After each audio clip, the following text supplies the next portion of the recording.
আমি শারমুখ তোমাকে জানাইয়া দিই, ও খবিস, তোমার সন্তান ইবলিস বড় মেধাওয়ালা, বড় জ্ঞানী মানুষ, যা শুনে তা মুখস্থ করে ফেলে, সে ভবিষ্যতে অনেক বড় হবে, অনেক বড় পণ্ডিত হবে, তবে তার অন্ধকার, তার ভবিষ্যৎটা বড় অন্ধকার। শারমুখ বলে, আরে খবিস, জানো কেন অন্ধকার? খবিস বলে, রে দোস্ত, শারমুখ বলো দেখি আমার ইবলিসের ভবিষ্যৎটা কেন অন্ধকার? কোন কারণে আমার ইবলিসের ভবিষ্যৎটা অন্ধকার হয়ে যাবে? আমার ছেলের ভবিষ্যৎটা কেন খারাপ হয়ে যাবে একটু বলো। শারমুখ ডেকে বলে, এরে দোস্ত খবিস, শুনে রাখো, তোমার সন্তান ইবলিস সে বড় মেধাবী, তবে তার ভিতরে একটা বদ গুণ আছে, সে হইল অহংকারী, তার ভিতরে একটা বদ অভ্যাস আছে, সে হলো বেয়াদবি করে, উস্তাদকে ঠিক মতো মানে না, তার ভিতরে অহংকারী ভাব, নিজেকে অনেক কিছু মনে করে। এই যে একটা অহংকারী গুণ, এই কারণে এর খবিস তোমার সন্তান ইবলিসের ভবিষ্যৎ বড় অন্ধকার। আল্লাহু আকবার। ভাইরা আমার, গুণটা কি? বেয়াদব, অহংকারী, বেয়াদব, অহংকারী। আমার ভাইরা, এবার ইবলিস তার বাহিনীকে নিয়ে দুনিয়াতে বিশৃঙ্খলা শুরু করে দিল, রক্তপাত শুরু করে দিল, মানুষকে হত্যা করতে শুরু করে দেয়। আমার আল্লাহ তাআলা অর্ডার দেয়, ফেরেশতা পাঠায় দেন, দুনিয়াতে যত জিন্নাত আছে এদেরকে ধ্বংস করিয়া দাও, আমার দুনিয়াটা তোমরা পবিত্র করিয়া নাও। আল্লাহর অর্ডার পাওয়ার পর ফেরেশতারা জমিনে আসলেন, সমস্ত জিন্নাতদেরকে হত্যা করতে লাগলেন। হত্যা করতে করতে হামসকেও হত্যা করে ফেললেন, খবিসকেও মেরে ফেললেন, খবিসের স্ত্রী নীলবিসকেও হত্যা করে ফেললেন। আর অন্য অন্য জিন্নাত কিছু পাহাড়ের মধ্যে পালাইয়া গেল, কিছু সাগরে পালাইয়া গেল। হত্যা করার সিরিয়াল যখন ইবলিসের পালা আসলো, ফেরেশতারা ইবলিসের প্রতি মায়া লাইগা গেছে, বলি না আল্লাহু আকবার। ফেরেশতারা তাকাইয়া দেখে ইবলিস এত সুন্দর যুবক, এত সুন্দর ভাবে কথা বলতে পারে, এত সুন্দর ভাবে আল্লাহর প্রশংসা গাইতে পারে, এত সুন্দর দেখা যায়। ফেরেশতারা বলে, আল্লাহ, দুনিয়ার সব জিন্নাতদেরকে আমরা হত্যা করতে পারবো, কিন্তু ইবলিস নামক যুবকটাকে আমরা হত্যা করব না। কেন জানো?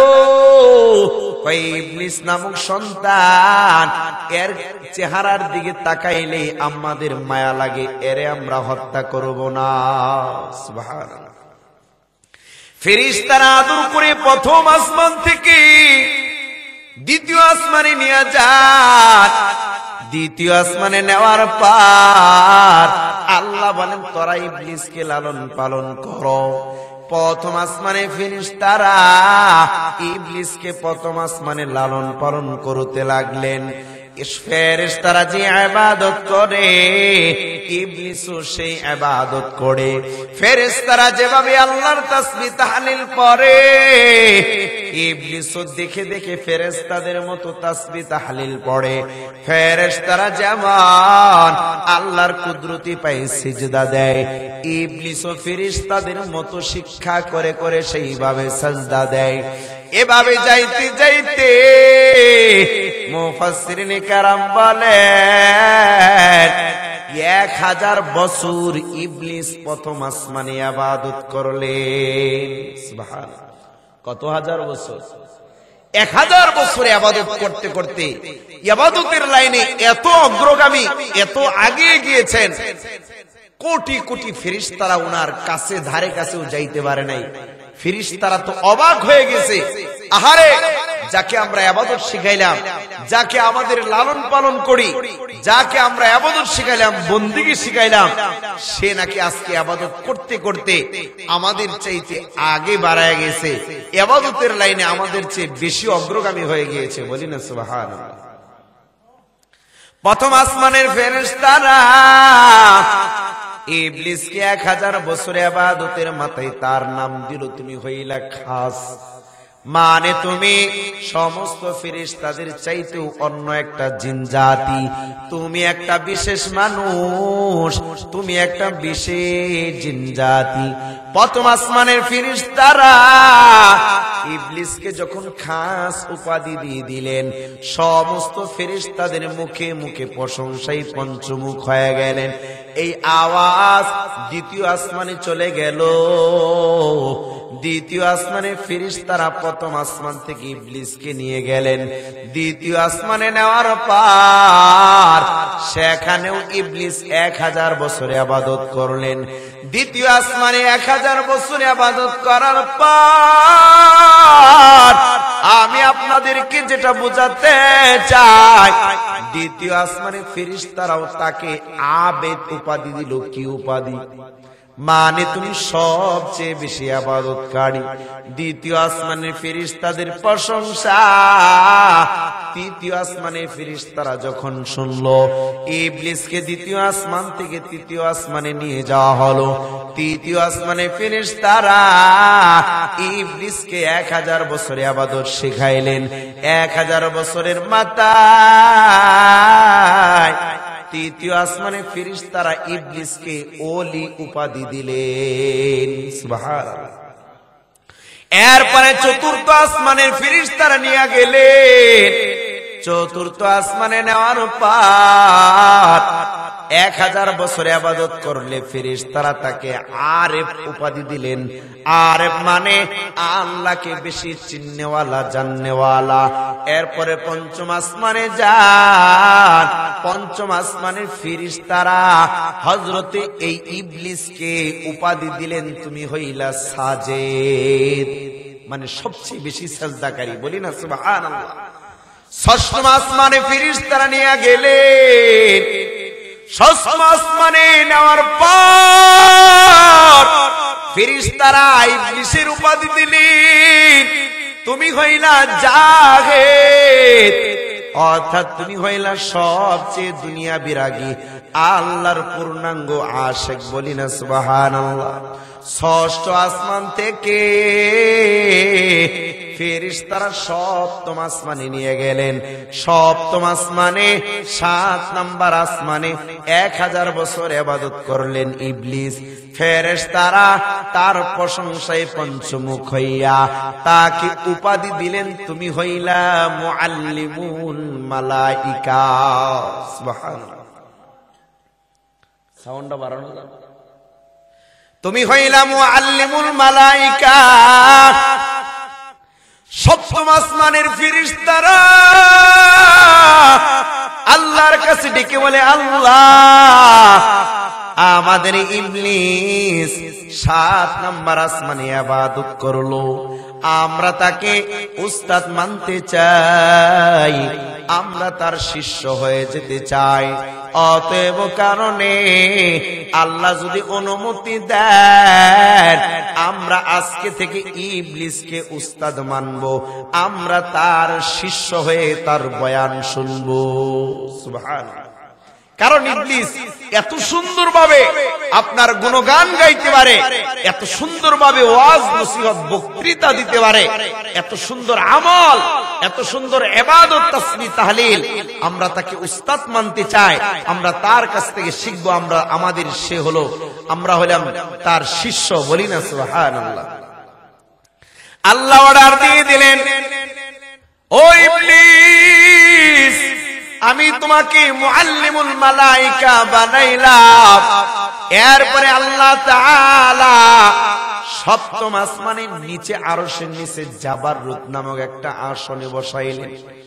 জাবারুত নামক আসনে বসাইয়া আল্লাহ বলেন, ইবলিস তুমি এখান থেকে ফেরেশতাদেরকে ওয়াজ নসিহত শোনাইবা, ইবাদত বন্দেগী শিখাইবা। কিছুদিন পর আল্লাহ বলেন, ইবলিস তোমাকে একটা দায়িত্ব দিতে চাই, দুনিয়াতে যাও, তোমাদের ওই যে আদি পিতা আবুল জিন, আদি পিতা হামুসার তারান্নুস, তোমার বাবা ইবনি খবিস, তোমার মা মিলবিস, সবাইকে তো ফেরেশতারা মেরে ফেলেছিল।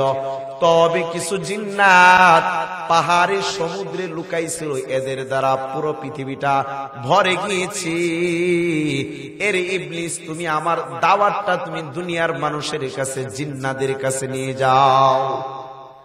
জিন্নাতদের কাছে ইবলিসের মাধ্যমে দাওয়াত পালন করতেছেন আল্লাহ। আল্লাহ বলেন, ইবলিস দুনিয়ার জিন্নাতদেরকে আমি আল্লাহর দাওয়াত দাও। ইবলিস দেখে বলে, আল্লাহ আমি দাওয়াত দিব, তবে একটা শর্ত, কই সকাল বেলা আমি দিনের জিন্নাতদেরকে, দুনিয়ার জিন্নাতদেরকে দাওয়াত দিব, কিন্তু বিকাল বেলা আমি জাবারুদে বসে বসে ফেরেশতাদেরকে ওয়াজ নসিহত করব। সুবহানাল্লাহ।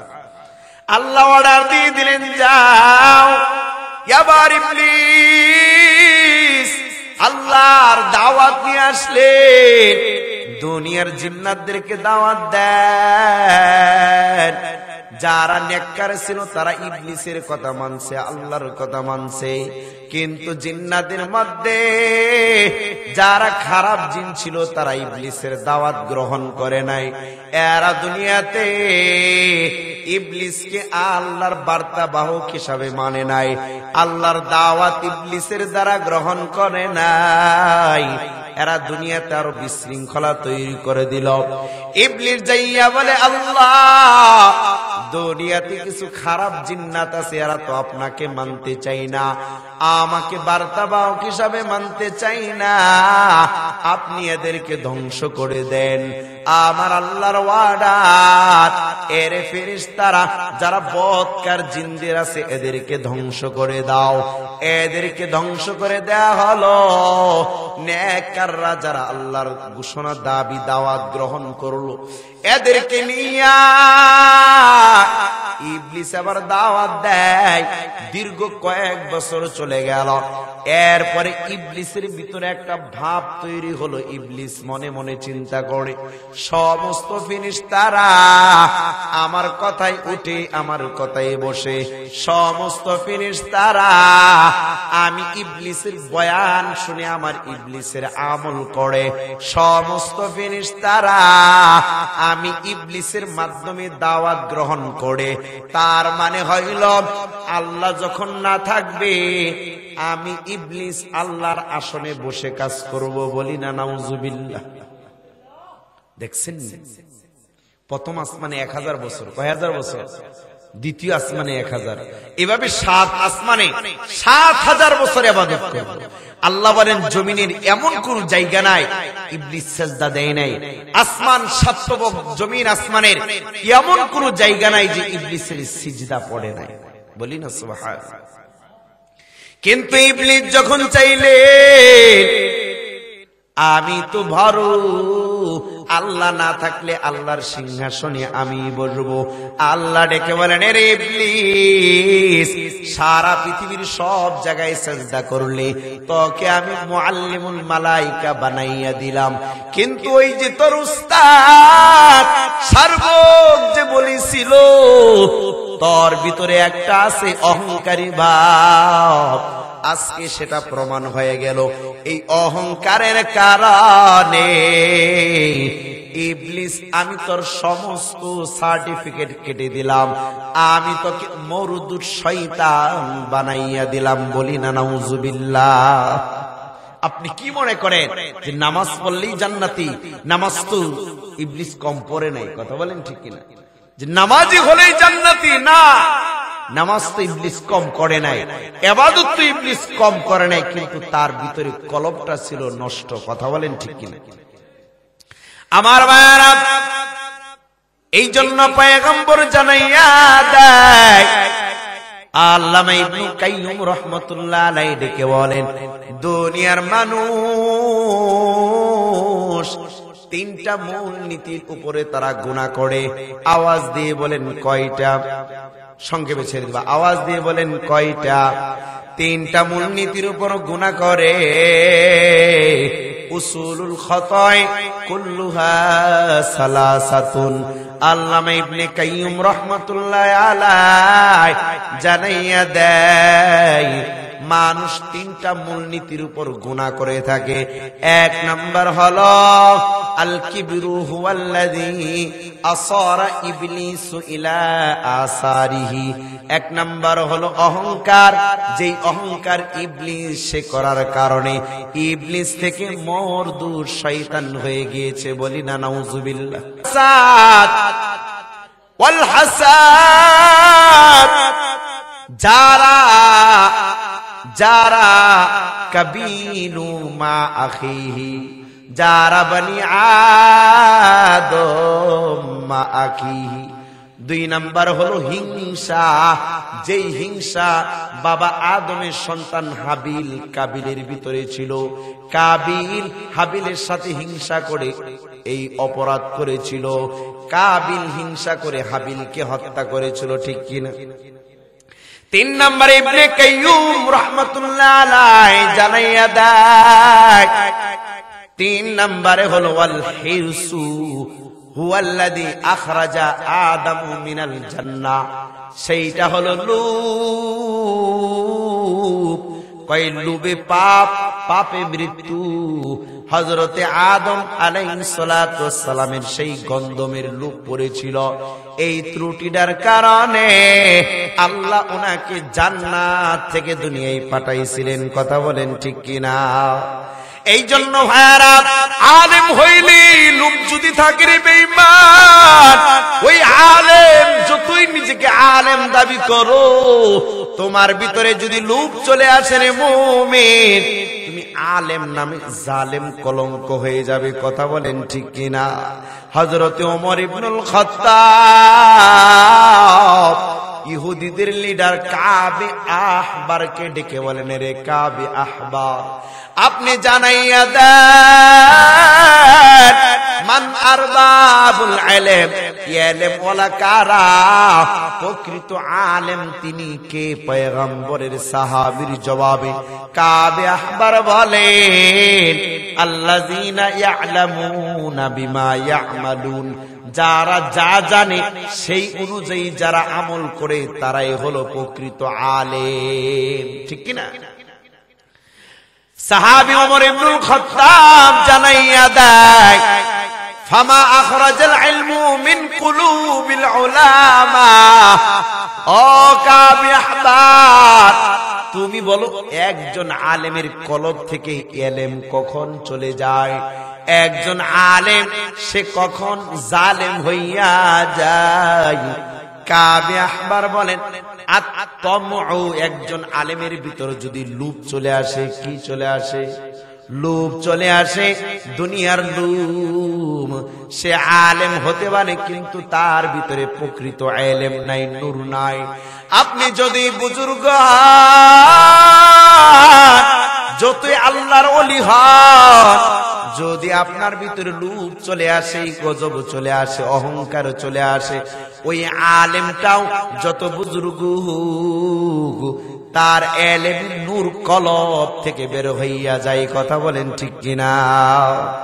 আবু আব্দুল্লাহ আনদালুসী রাহমাতুল্লাহি আলাইহি নাম শুনছেন নি? এই আবু আব্দুল্লাহ আনদালুসী রাহমাতুল্লাহি আলাইহি 30,000 হাদিসের হাফেজ, 40,000 মুরিদের পীর। এমন বড় বড় পীর ছিলেন শায়েখ শিবলি রহমাতুল্লাহি আলাইহি, এমন বড় বড় পীর ছিলেন জুনায়েদ বাগদাদী রহমাতুল্লাহি আলাইহি। এত বড় বড় পীর আবু আব্দুল্লাহ আনদালুসীর মুরিদ ছিল, বলি না সুবহানাল্লাহ। এই আবু আব্দুল্লাহ আনদালুসী রহমাতুল্লাহি আলাইহি 30,000 হাদিসের হাফেজ, 40,000 মুরিদের পীর। আজকে ওলি আল্লাহ গাউস কুতুবের নাম শুনলে অনেকের শরীরে অ্যালার্জি তৈরি হয়ে যায়। কথা বলেন ঠিক কিনা?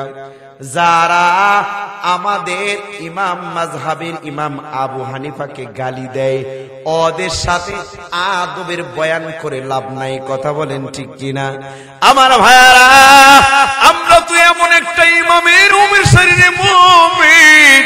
আমাদের ইমামের নাম ইমামে আজম। নাম কি? ইমামে আজম আবু হানিফা রাহমাতুল্লাহি আলাইহি। ইমামে আজম আবু হানিফা রাহমাতুল্লাহি আলাইহি কেমন বড় একজন ইমাম রে আমাদের ভাইয়েরা আমার। ইমামে আজম আবু হানিফা হাদিসের কিতাবে দেখেন, একটা হাদিসের ভিতরে আসছে ইয়াদউ ইয়াদাইহি আলা সাদিয়াইহি। একটা হাদিসের ভিতরে আসছে নামাজি যখন নামাজ পড়বে তার হাত বুকের উপর বাঁধবে। কোথায়? আরেক হাদিসের মধ্যে জানা যায় as-sunnatu kafful yadi alal yad, as-sunnatu tahta surra। আরেকটা হাদিসের মধ্যে নবীজি বলেন নামাজি যখন নামাজে দাঁড়াইবে তার হাতটা নাভি বরাবর রাখবে। কোথায়? এক হাদিসে আসলো হাত রাখবা বুকের উপর, আর এক হাদিসে জানা যায় পয়গম্বর বলেন হাত রাখবে নাভি বরাবর। এখন দেখবেন একদল বুকের উপর হাত বাঁধে, আর একদল আমরা যারা নাভি বরাবর হাত রাখি। ইমামে আযম কেমন বড় একটা ইমাম, তিনি চিন্তা করলেন দুই হাদিস নিয়ে দলাদলি করা যাবে না। কিভাবে চিন্তা করলেন? একটা পরিবারের ভিতরে দুইটা হাদিসের আমল কেমনে করা যায়। ইমামে আযম ফয়সালা দেয়, যে হাদিসে আছে বুকের উপর হাত বাঁধবে ওই হাদিসের আমল আমাদের মা বোনেরা আমল করবেন। তারা নামাজে দাঁড়াইয়া বুকের উপর হাত বাঁধবেন। আর যে হাদিসে আছে নাভি বরাবর হাত রাখতে হবে, ওই হাদিসের উপর ইমামে আযম আবু হানিফা শরীয়ত নির্ধারণ করেন ওই হাদিসের উপর আমল করবে সমস্ত পুরুষের দল। সুবহানাল্লাহ! কেমন ইমাম! দলাদলির জান্নায় যে একই পরিবারের ভিতরে যেন দুই হাদিসের উপর আমল হয়ে যায়। মা বোনেরা হাত বাঁধবে বুকের উপর, আর পুরুষ জিনারা থাকবে তারা হাত বাঁধবে নাভি বরাবর। বলি না আল্লাহু আকবার! ইমামে আযম কেমন বড় ইমাম! এরে ভাই, ইমামে আযম উস্তাদের নাম হইল হাম্মাদ। উস্তাদ একদিন বিবির সাথে রাত গভীরে ঝগড়া লাগছে। ঝগড়া এমন লাগছে, উস্তাদ হাম্মাদ স্ত্রীকে বলতেছে, রে বিবি জান, ফজর পর্যন্ত তুমি যদি আমার সাথে কথা না বলো, ফজরের আজান হলে তুমি কিন্তু তালাক হয়ে যাইবা। বলি না সুবহানাল্লাহ! ভাইয়ারা আমার, উস্তাদ হাম্মাদ রাহমাতুল্লাহি আলাইহি তাকাইয়া দেখে রাত গভীর হয়ে যাচ্ছে, স্ত্রী তো ওনার সাথে কথা বলে না। উনিও চিন্তায় বিবার, আহারে ফজরের আজান হলে তো আমার বিবিটা তালাক হয়ে যাবে, চির বিদায় হয়ে যাবে। কি করা যায়? সমাধান কার থেকে নেওয়া যায়? এই জন্য উস্তাদ হাম্মাদ তিনি চিন্তা করলেন, আমার তো একটা ছাত্র আছে নোমান ইবনে সাবিত, ইমামে আযম আবু হানিফা, যাই তার কাছে যাই, দেখি কোনো সমাধান পাওয়া যায় কিনা। হযরতে উস্তাদ হাম্মাদ চলে আসলেন ইমামে আযমের বাড়িতে। আয়েশা দরজায় করাঘাত। ইমামে আযম বলেন, কে? উস্তাদ বলেন, এর নোমান, আমি তোমার উস্তাদ হাম্মাদ আসছি। উস্তাদ কি জন্য আসলেন? পয়গম্বরের সাহাবী ডেকে ডেকে বলেন, ঘটনাটা এমন, ইমামে আজম আবু হানিফা যখন জিজ্ঞাসা করেছেন, উস্তাদ কি জন্য আসলেন? উস্তাদ বলে, বিপদে না পড়লে কি আসছি, রাত গভীরে ছাত্র তুমি বুঝো না, কাম তো একটা ঘটাইছি, বিবির তো এই কথা বলছি, এখন তো সে আমার সাথে কথাই বলে না, আমার দিকে ফিরেই তাকাই না, এখন কিভাবে কথা বলানো যায় একটা বন্দোবস্ত করো। নোমান ইবনে সাবিত বলেন, উস্তাদ আপনি নাকে তেল দিয়ে ঘুমান গিয়ে কাঁথার মধ্যে, শীতের দিন কোনো চিন্তা করিয়েন না, টাইম টু টাইম এর ফয়সালা আমি নোমান ইবনে সাবিত নিয়ে আসবো। বলি না সুবহানাল্লাহ। হাম্মাদ রাহমাতুল্লাহি আলাইহি ছাত্রীর কথার উপর নির্ভরশীল হইয়া রাত গভীরে চলে গেলেন বাড়িতে, যাইয়া ঘুমায় কিন্তু চোখে ঘুম নাই, বালিশে মাথা ঠেক লাগাইয়া একবার বিবির দিকে তাকাই, কথা কেন বলে না, আর একবার কানটা লাগায়, না জানি কখন ফজরের আজান হইয়া যায়, আর একবার চোখটা খুলে দেখে আমার ছাত্র নোমান ইবনে সাবিত কখন আসবে। এভাবে রাত্র গভীর হইয়া গেল। একটা পর্যায়ে ফজরের আজানের মতো আজানের ধ্বনি আসলো, মুয়াজ্জিনের আওয়াজ, আসসালাতু খায়রুম মিনান নাওম।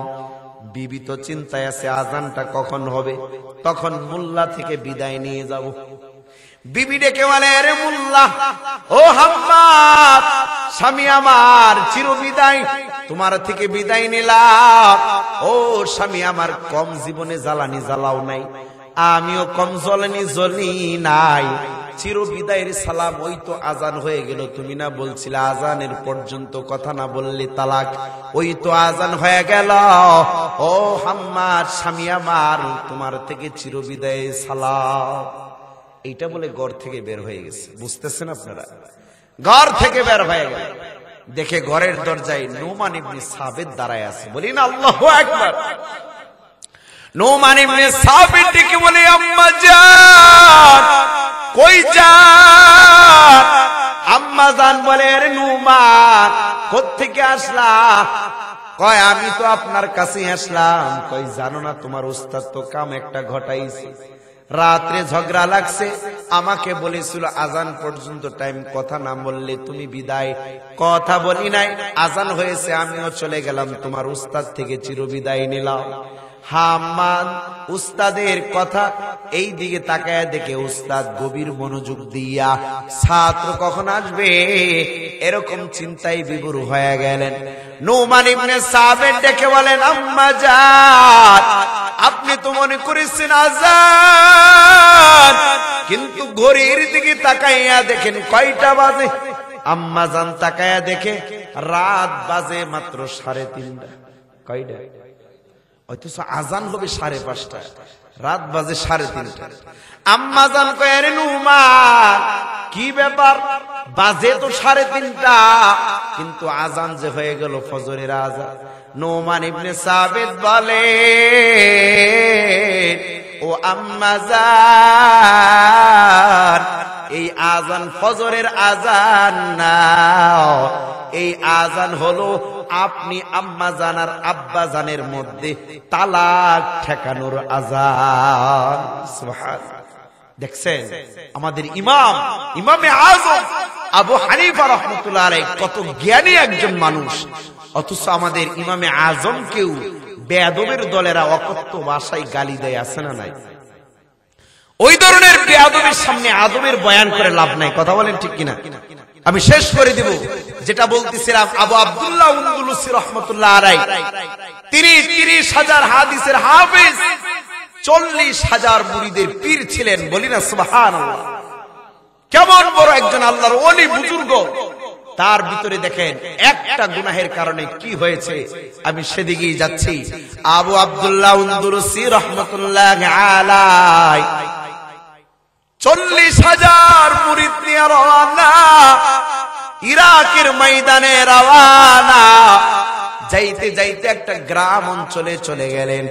শায়েখ শিবলি রহমতুল্লাহ আলাইহি তিনি বলেন যাইতে যাইতে আমরা ইরাকের একটা গ্রাম অঞ্চলে চলে গেলাম। শায়েখ শিবলি রহমতুল্লাহ আলাইহি তিনি বলেন সেখানে গিয়া দেখি একটা গির্জা আছে, খ্রিস্টানদের গির্জা।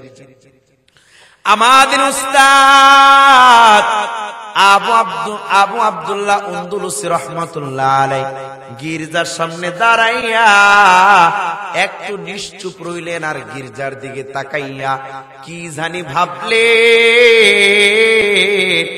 এরপরে আবার তিনি রাস্তায় চলতে লাগলেন। শায়েখ শিবলি রহমতুল্লাহ আলাইহি তিনি বলেন আমরা সামনের দিকে যাইতে লাগলাম। যাইতে যাইতে একটা পর্যায়ে দেখলাম একটা কূপ থেকে খ্রিস্টান নারীরা গোসল করতেছে। শায়েখ শিবলি রহমতুল্লাহ আলাইহি জানায়া দেয় ওই কূপ থেকে একটা খ্রিস্টান সুন্দরী নারী যখন উঠতেছে, আমাদের এই 40,000 মুরিদের পীর আবু আব্দুল্লাহ আন্দলুসী ওই নারীর দিকে তাকাইছে, এমন ভাবে তাকাইছে তো তাকাইছে, চেহারা আর ঘুরাই না, নজর আর ঘুরাই না। শায়েখ শিবলি রহমতুল্লাহ আলাইহি তিনি বলেন আমরা পীরকে বললাম পীর সাহেব চলেন চলেন আমরা খানকায় চলে যাই।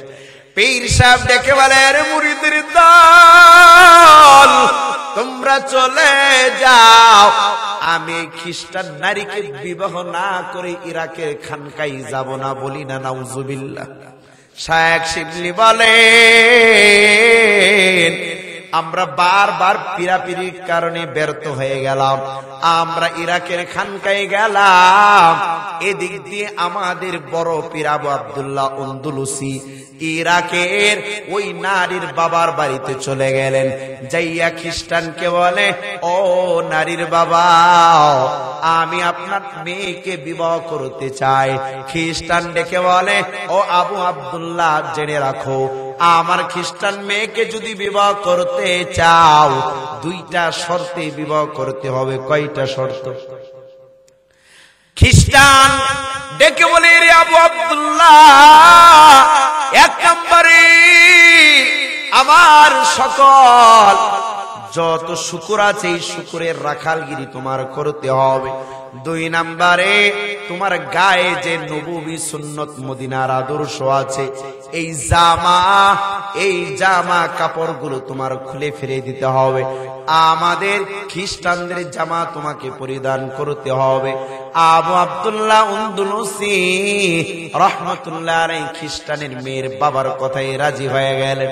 শায়েখ শিবলি রাহমাতুল্লাহ আলাইহি বলে আমরা দ্বিতীয় পর্যায়ে আবার আমাদের পীরকে খোঁজার জন্য গেলাম। আমরা যাইতে যাইতে ইরাকের সেই জঙ্গলের মধ্যে চলে গেলাম। যাইয়া দেখি আমাদের পীর সাহেব একটা লাঠি নিয়া খ্রিস্টানদের পোশাক পরিয়া মাথার মধ্যে ক্যাপ লাগায়া শুকরদের রাখালগিরি করতেছে, বলি না নাউজুবিল্লাহ। শায়েখ শিবলি রহমতুল্লাহ আলাইহি জানায়া দেয় আমরা যাইয়া আমাদের পীরের পায়ে পড়লাম আর কান্না করলাম, পীর সাহেব আপনি কেন এমন লেবাস নিলেন, চলেন আমরা ইরাকের খানকায় চলে যাই। পীর সাহেবের আমার দিকে বুকখেবু করে নাই, একটু চোখ দিয়া পানিও বের হয় নাই। শায়েখ শিবলি বলে আমরা তাকাইয়া দেখলাম ইরাকের ওই জঙ্গলে পাতা যত ছিল গাছের পাতা থেকে কান্নার মতো বৃষ্টির মতো পানি ঝরতেছিল। আমরা তাকাইয়া দেখলাম যত শুকর ওই ইরাকের জঙ্গলে ছিল আমাদের কান্নার কারণে শুকরের চোখ দিয়া পর্যন্ত পানি পড়তেছিল, কিন্তু আমাদের পীর আবু আব্দুল্লাহ আন্দলুসীর চোখ দিয়া কোনো পানি বের হয় না। আমরা বারবার কান্না করার পর আবার দ্বিতীয়বার ব্যর্থ হইয়া ইরাকের খানকায় চলে গেলাম। এদিক দিয়া আমাদের পীর সাহেবের সাথে আর খ্রিস্টান মেয়ের বিবাহ হলো না। তৃতীয় পর্যায়ে আমরা আমাদের পীর সাহেবকে নেওয়ার জন্য আসলাম। আয়েশা তাকাইয়া দেখি একটা কূপ থেকে আমাদের আবু আব্দুল্লাহ আন্দলুসি পীর সাহেব গোসল করে উঠতেছেন আর বলতেছেন, এর শায়েখ শিবলি, আমাকে জুব্বা দাও, আমাকে লুঙ্গি পায়জামা দাও, আমার সতরটা ডেকে আমি তোমাদের সাথে চলে যাব। আল্লাহু আকবার। শায়েখ শিবলি রাহমাতুল্লাহ আলাইহি তিনি বলেন, তাড়াতাড়ি করে জামা কাপড় দিয়া পর্দা আবৃত করে আমাদের পীর সাহেবকে নিয়ে খানকায় গেল।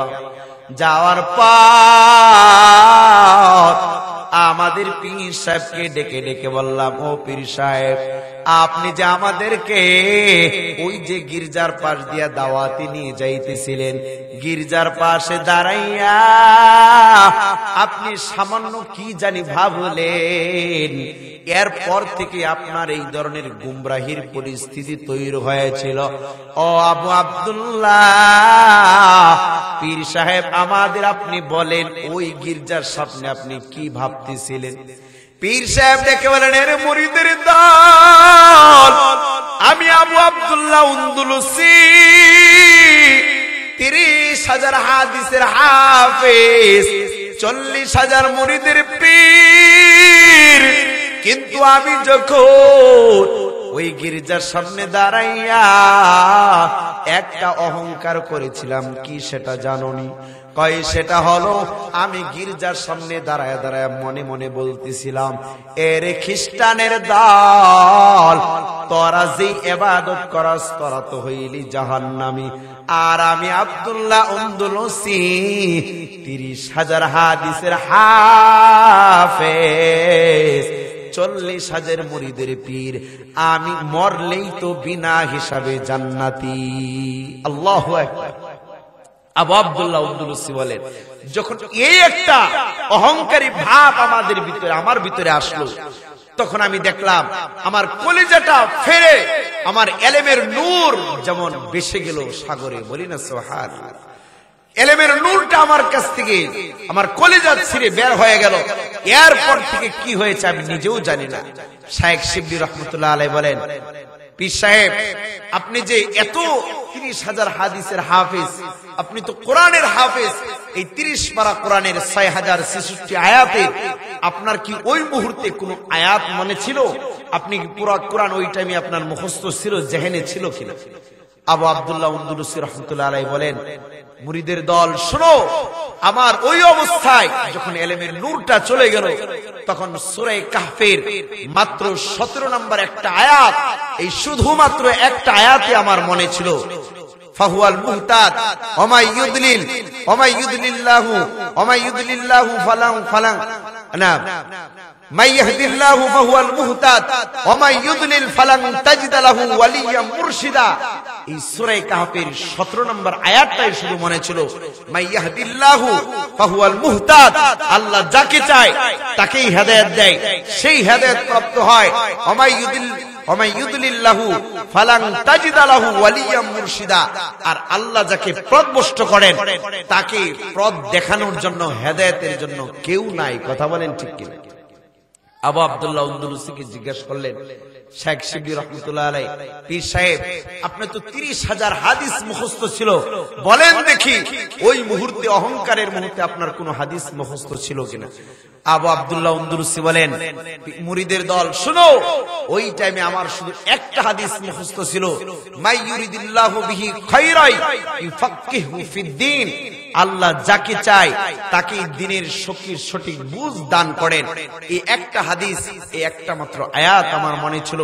আমার ভাইয়ারা, আমি আপনাদেরকে এত আলোচনা থেকে যেটা বোঝাতে চাইলাম, আপনি যতই ইবাদত করেন, যতই বন্দেগী করেন, যতই আমলদার হন না কেন, কিন্তু আপনার কলবটা যদি নষ্ট থাকে, আপনি আবু আব্দুল্লাহ আন্দলুসি এত বড় আলেম ছিল, বুজুর্গ ছিল, পীর ছিল, কিন্তু অহংকারের কারণে তার পীরাইত্ব, তার সেই সেই এলেমের অহংকার, এলেমের নূর তার ভিতরে চলে গিয়েছিল, বের হয়ে গিয়েছিল। এই জন্য আমার ভাইয়েরা, আমরা নামাজি, আমরা যাকাত দানকারী, আমরা হজকারী, আমরা ইবাদতকারী, এটা ভাবলেই হবে না যদি আমার ভিতরে অহংকারের ভাব থাকে। কথা বলেন ঠিক কিনা? কোন ক্রমে যেন আমাদের মধ্যে অহংকারের ভাব তৈরি না হয়, এই জন্য সব সময় সজাগ থাকতে হবে। অহংকার যেন না আসে। অহংকার শয়তানের পক্ষ থেকে আসে, শয়তানের পক্ষ থেকে আমাদের ভিতরে অহংকার আসে। কারণ সেই ইবলিস শয়তান আল্লাহর থেকে নিয়ে আসছে যে আল্লাহ, আমি তো মরদুদ শয়তান হয়ে গেলাম, তবে আমাকে দুইটা অধিকার দিতে হবে। একটা হলো আমি মানুষের রগে রগে চলবো, আর মানুষকে আমি জাহান্নামের পথ দেখাবো। বলি না নাউজুবিল্লাহ। আমার ভাইয়েরা, এই শয়তান তাড়ানোর মধ্যে তিনটা পদ্ধতি আপনাকে অবলম্বন করতে হবে। শয়তান আপনাকে 24 ঘন্টা ধোঁকা দিবে, শয়তান আপনাকে 24 ঘন্টা ধোঁকা দিবে। এর তিনটা প্রেসক্রিপশন দিয়ে আমি আপনাদের থেকে বিদায় নিব। আপনারা বলুন, যদি আপনি একটা বন্ধুর বাড়িতে দাওয়াতে যান, ওই বন্ধু যদি একটা কুকুর লালন পালন করে, তখন বন্ধুকে কুকুর না দেখে অপরিচিত মানুষকে দেখে ওই পালিত কুকুরটা আপনাকে দেখে ঘেউ ঘেউ করবে। কথা বলেন ঠিক কিনা? করবে কি করবে না? ঘেউ ঘেউ করবে, আপনাকে কামড় দিতে চাবে। এখন যে আপনি বন্ধুর দাওয়াতে গেলেন, এখন আপনার তিনটা অপশন। আপনি চাইলে বন্ধুর দাওয়াত খাইতেও পারেন, না চাইলে ফিরেও আসতে পারেন, চাইলে বন্ধুকে একটু ফোন করে জানাতে পারেন, বন্ধু তুমি যে আমাকে দাওয়াত দিলা, তোমার পালিত কুকুর তো আর গেটের ভিতর দিয়ে ঢুকতে দিচ্ছে না। তাহলে দাওয়াত যদি খেতে হয়, বন্ধুকে কল করে তার পালিত কুকুরের থাবা বাঁচাতে হবে। কথা বলেন ঠিক কিনা? কিন্তু বন্ধুকে যদি কল দেন, বন্ধু যদি গেটে চলে আসে, সাথে সাথে দেখবেন পালিত কুকুর ঠান্ডা হয়ে যাবে। কথা বলেন ঠিক কিনা? ঠিক তেমনি ভাবে আল্লাহ তাআলা আমাদেরকে আল্লাহর মেহমানদারিতে যাব, আল্লাহর জান্নাতে যাব, আল্লাহ আমাদেরকে মেহমানদারি করবেন। আমাদেরকে আল্লাহ তাআলা দুনিয়াতে মেজবান হিসাবে পাঠিয়েছেন, কিন্তু যখন মেহমানদারিতে যাইতে যাব, তখনই ওই বন্ধুর কুকুরের মতো শয়তান আমাদেরকে ধোঁকা দিবে, জান্নাতের পথে যাইতে দিবে না, আমাদেরকে ধোঁকা দিবে। কিন্তু জান্নাতের পথে যাইতে হলে যেই আল্লাহ এই শয়তান ইবলিসকে মরদুদ বানিয়েছেন, ওই আল্লাহ থেকেই প্রেসক্রিপশন নিতে হবে। কথা বলেন ঠিক কি? আল্লাহ জানায়া দেয়, এ দুনিয়ার উম্মাত, গুনাহ করার জন্য শয়তান তোমাকে ধোঁকা দিবে, জান্নাতের পথে তুমি যাবা, আমল করতে চাইবা, শয়তান তোমাকে ধোঁকা দিবে। বন্ধুর বাড়িতে দাওয়াত খেতে হলে যেমন পালিত কুকুরের দংশন থেকে বন্ধুকে কল দিতে হয়, একটু দংশন থেকে বাঁচাও, ঠিক তেমনি ভাবে আল্লাহ জানাইয়া দেয়, ও বান্দা নেক আমল করতে যাইবা, কিন্তু শয়তান নামক কুকুরটা তোমাকে ধোঁকা দিতে চাইবে। এই শয়তান নামক কুকুরটাকে তাড়ানোর জন্য আমি আল্লাহর একটা প্রেসক্রিপশন নিতে হবে। সেটা হলো, যখনই গুনাহ করতে মন চাবে, সাথে সাথে বলবা আউযু বিল্লাহি মিনাশ শাইতানির রাজীম। বলেন আউযু বিল্লাহি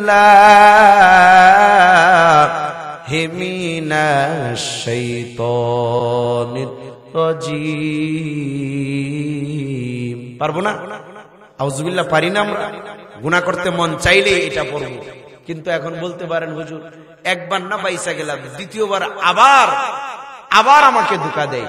যেমন ধরেন একটা কুকুরকে আপনি তাড়াইলেন, ওই কুকুর দেখবেন যতক্ষণ তাড়াইলেন, এরপরে আপনার রাস্তা ধরলেন, দেখবেন কুকুর আবার পিছন দিয়ে দেখবে যে আমাকে তাড়াচ্ছে কিনা, দেখবেন আবার আপনার পিছু লইবে, আবার যখন তাড়াবেন আবার দৌড় দিবে, আবার আপনার পিছু নিবে, আপনার পিছনে দৌড় পারবে। এই জন্য শয়তান নামক কুকুরটা একবার গুনাহ থেকে বাঁচার পরে আবার আপনার কাছে আসতে চাবে, আবার দ্বিতীয়বার যখন আপনাকে গুনাহ করতে চাবে, তখন নবীজি বলেন দ্বিতীয়বার যে প্রেসক্রিপশনটা শয়তানকে তাড়ানোর, সেটা হলো তুমি গুনাহ করতে মন চাইলেই তুমি সাথে সাথে বলো লা হাওলা ওয়ালা কুওয়াতা ইল্লা বিল্লাহিল আলিয়ুল আযীম। বলেন লা হাওলা ওয়ালা কুওয়াতা ইল্লা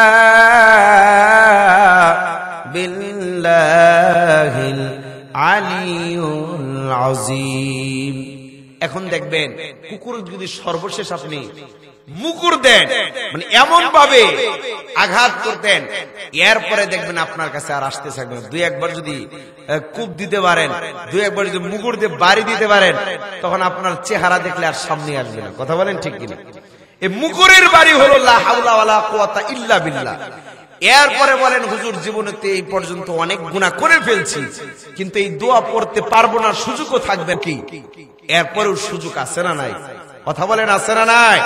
আল্লাহ বলেন লা তাকনাতু মির রাহমাতিল্লাহ, তোমরা আমার ভরসা থেকে, তোমরা আমার রহমত থেকে নৈরাশ হও না, তোমরা সাথে সাথে পড়ো আস্তাগফিরুল্লাহ রাব্বি মিন কুল্লি যামবি ওয়া আতুবু ইলাইহি লা হাওলা ওয়ালা কুওয়াতা ইল্লা বিল্লাহিল আলিয়্যুল আযীম। আপনি পড়তে পারেন রব্বানা যালামনা আনফুসানা ওয়া ইল্লাম তাগফির লানা ওয়া তারহামনা লানাকুনান্না মিনাল খাসিরিন। আপনি পড়তে পারেন লা ইলাহা ইল্লা আনতা সুবহানাকা ইন্নী কুনতু মিনাল যালিমিন। আল্লাহ তাআলা আমাদের সকলকেই এই প্রেসক্রিপশন মাফিক আমল করে শয়তানের দুকা থেকে বাঁচার তৌফিক দান করুন। ওয়া আখিরু দাওয়ানা আনিল হামদুলিল্লাহি রাব্বিল আলামিন।